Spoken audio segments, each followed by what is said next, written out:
முருகனுக்கு வைகாசி விசாக விரதம் இருக்க முடியவில்லையே என்று கவலைப்படுகிறீர்களா? கவலையை விடுங்கள்.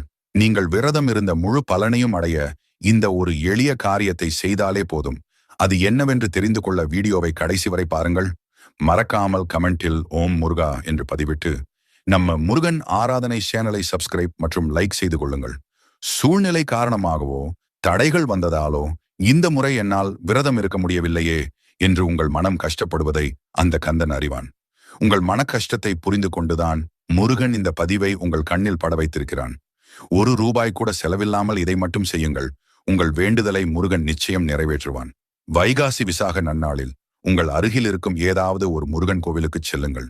உங்களால் முடிந்தால் விளக்கேற்றுங்கள். இல்லை என்றாலும் பரவாயில்லை. முருகனின் சன்னதியை 48 முறை மனமுருக சுற்றி வாருங்கள். ஒவ்வொரு முறை சுற்றும் போதும் முருகனை பார்த்து, என்னை படைத்தவன் நீ, என் மனதில் இருப்பது உனக்கு